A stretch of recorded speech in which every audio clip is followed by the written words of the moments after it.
जरूरतमंद चीज पर भी नहीं झुकते, ना हम औलिया के सामने झुकते हैं, ना हम रसूलों के सामने, नबियों के सामने, किसी के सामने सर झुकाने की इजाजत नहीं है।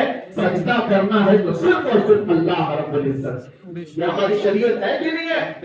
सजदा किसी के लिए नहीं जायज। अल्लाह के नबी ने फरमाया है अगर सजदा अल्लाह के अलावा किसी और के लिए जायज होता तो अल्लाह तबारक व तआला सबसे पहले अपने नबी को सजदा करने का हुक्म देता। अल्लाह के बाद सबसे बड़ा मकाम रसूलुल्लाह का। ये पेशानी इतनी महफूज अल्लाह ने रखी, खालिस अपने लिए बनाया, अपने लिए बनाया। आज उस पेशानी का हम कहाँ इस्तेमाल कर रहे हैं, किसके किसके सामने झुक गए।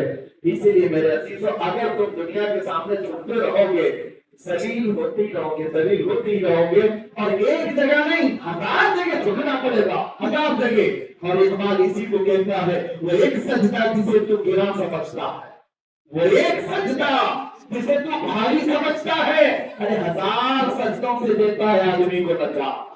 एक बार यहाँ तो झुके, अल्लाह उसको दूसरी जगह झुकने नहीं देता। तुम्हारी पेशानियों को महफूज रखता है।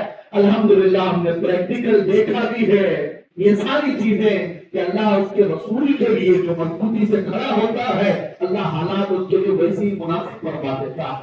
हमने अपने सफर में देखे, कैसे कैसों को देखा है। हम लोग ये सोचते होंगे वहाँ ऐसा हुआ होगा, वैसा हुआ होगा, बहुत कुछ बातें अफवाहें उड़ती रहती है, लेकिन हमने जो देखा है अच्छे अच्छों के दिलों को नरम होते हुए भी देखा है।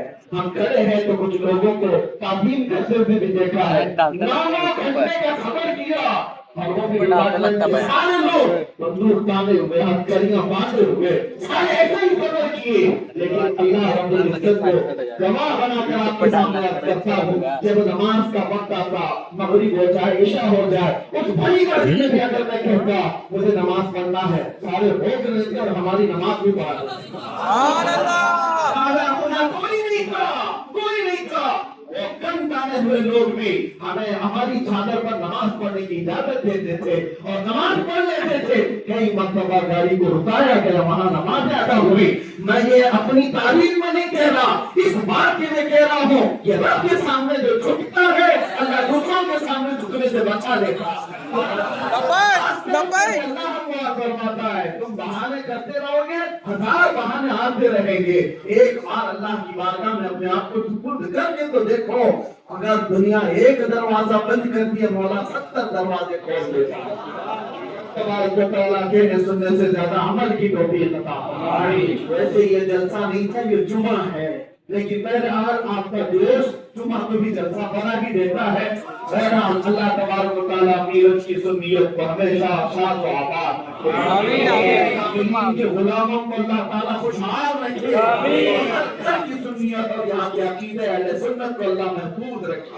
क़यामत तक तुम्हारी नस्लों में मौला आशिकाने मुस्तफा पैदा फरमाए। तुम्हारी औलाद को, हमारे खानदानों को अल्लाह ताला अकीदा गुमराह होने से महफूज फरमाए।